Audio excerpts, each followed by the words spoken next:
It's really, really unfortunate that a young person should be killed in this manner. And Mr. Speaker, I just want to tell the public, sometimes I know the frustration of the public, but the members of parliament are not the ones who are responsible for the death. We are actually feeling the same pain. We must condemn extrajudicial killings to the fullest. It should not be allowed, it should not be condoned, and this House should continue to condemn it day in, day out. No thrift.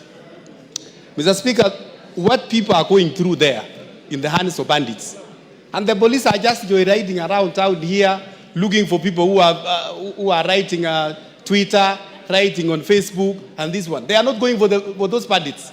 So, Mr. Speaker, they must take their work very seriously.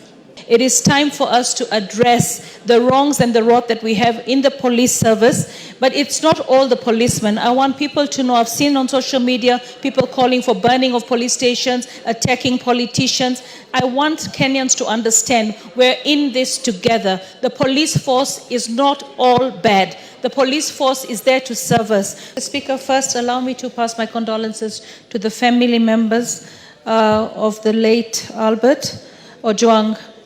Mr. Speaker, the autopsy results are already out, and it shows that he went through a really brutal death, and it's really sad. We're in a month where we want reparation and healing. We want this country to move forward. And I know that this is going to anger a lot of Kenyans. What I ask for is absolute expedition of the investigation. And I ask for the police for once to stand for the people of Kenya, to stand for justice, and to change their ways. Because if we try and play around with this case, it will not be good. The Right Honorable Raila Odinga has issued a statement on the same. It is time for us to address the wrongs and the rot that we have in the police service, but it's not all the policemen. I want people to know, I've seen on social media people calling for burning of police stations, attacking politicians. I want Kenyans to understand we're in this together. The police force is not all bad. The police force is there to serve us. So as we give condolences, as we ask for investigation. Under the new constitution, is no longer a force, it's a service. Yes, actually, yes, I understand that, Mr. Speaker. Thanks for the correction.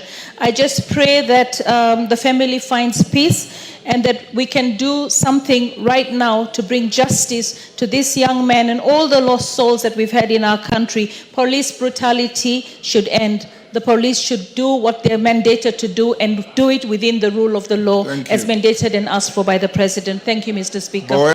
It is very sad that a young man who just wrote something on a social media had to die. Mr. Speaker, when in Kerio Valley, bandits are brutalizing people, killing women and children, and there is nothing happening to them. Just because someone has written something on a social media, Mr. Speaker, and now his life is not there. Mr. Speaker, I want to ask the security heads in the country, Mr. Speaker, to take this matter very seriously. And Mr. Speaker, we want to condole with the family of Ojwang and ask IPOA to make sure that they investigate this matter and make sure those who are involved, Mr. Speaker, are brought to book. And Mr. Speaker, at the same time, Mr. Speaker, many of us here from the North Rift, Mr. Speaker, what people are going through there in the hands of bandits, and the police are just joyriding around out here looking for people who are writing Twitter, writing on Facebook, and this one. They are not going for those bandits. So, Mr. Speaker, they must take their work very seriously. Thank you.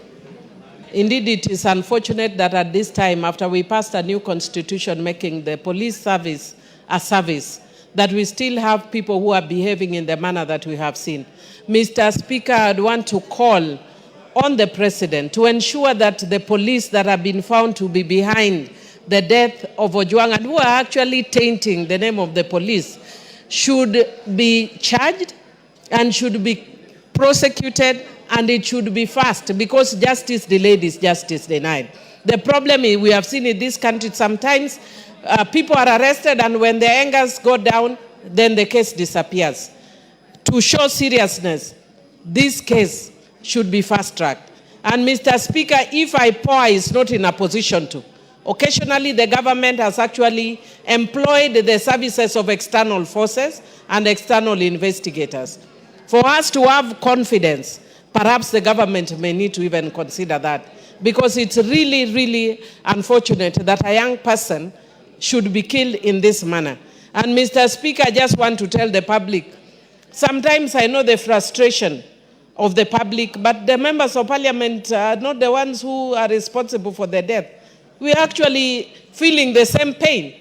And Mr. Speaker, for those of us who come from Homa Bay County, we even feel it more because this is our county. And so we don't want people in our county to be killed, even Kenyans to be killed, but especially people from Homa Bay County. We are only just the other day we lost Honorable Ngondowere. Now we are losing this man who is almost a neighbor to Honorable Ngondowere. So, Mr. Speaker, we want to see seriousness in the way the government deals with this thing. Indeed, it's very sad to have lost such a young man in circumstances which are unclear, which in those circumstances themselves puts our National Police Service into question, especially when they give a statement which on the face of it does not make sense.